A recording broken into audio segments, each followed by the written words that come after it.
Hello my guys, ഇന്ന് ഞാൻ പറയാൻ പോകുന്നത് ഒരു ഐക്കോൺ ടീമാണ്.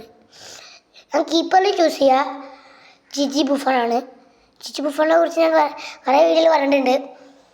കാരണം ഐക്കോണാണ്. നമുക്ക് ഐക്കോണിൽ വെക്കാൻ പറ്റും, ലെജൻഡറിയിൽ വെക്കാൻ പറ്റും, ബെസ്റ്റിൽ വെക്കാൻ പറ്റും, ബെസ്റ്റ് സ്കോഡിലൊക്കെ വെക്കാൻ പറ്റും. നല്ല കീപ്പറാണ് ബുഫൺ. പിന്നെ സെൻട്രൽ ബാക്കിൽ ഐ ചൂസ് പുയോളും ബക്കന്മാരും. രണ്ടാളും ബെസ്റ്റ് ഡിഫറൻ്റാണ്. പുയോളുടെ റെസ്പെക്റ്റൊക്കെ ഞാൻ ബാർസ സ്കോഡിൽ പറഞ്ഞിട്ടുണ്ടായിരുന്നു. അടിപൊളിയുടെ റെസ്പെക്റ്റാണ് പുയോളുടെ.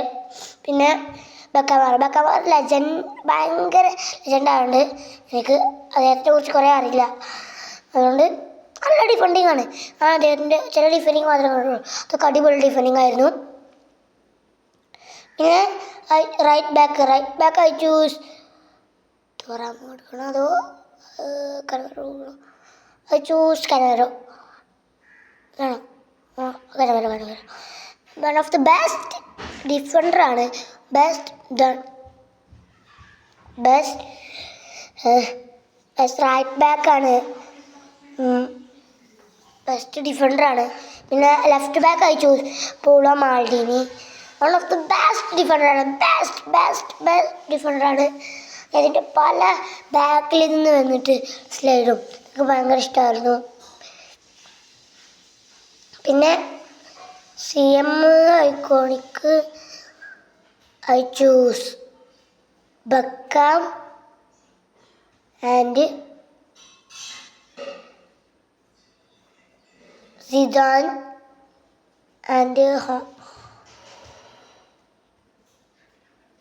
കക്ക.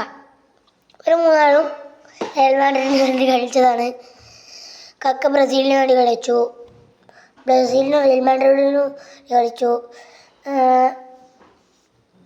സിദാൻ ഫ്രാൻസിനും റയൽ മാഡ്രിഡിൽ കളിച്ചു. ബക്കാം ഇംഗ്ലണ്ടിനും ഇതിനു വേണ്ടി അടിപൊളി പ്രാവശ്യങ്ങളുമായി ബക്കാം ഇംഗ്ലണ്ടിനും റയൽ മാഡ്രിഡിനും വേണ്ടി കളിച്ചു. സ്ട്രൈക്കർ ഐ ചൂസ് റൊണാൾഡോ റൊസാരിയോൻ്റെ ഷൂട്ടൊക്കെ ഞാൻ കണ്ടിട്ടുണ്ട്. Right wing I choose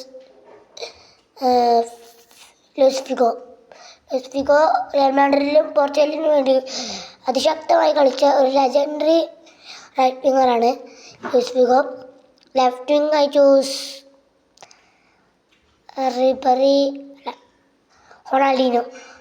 Ronaldinho എന്നൊക്കെ പറഞ്ഞാൽ അതിശക്തമായ ഡ്രിബ്ലിങ്ങുകളൊക്കെ ചെയ്ത് ബാർസയ്ക്ക്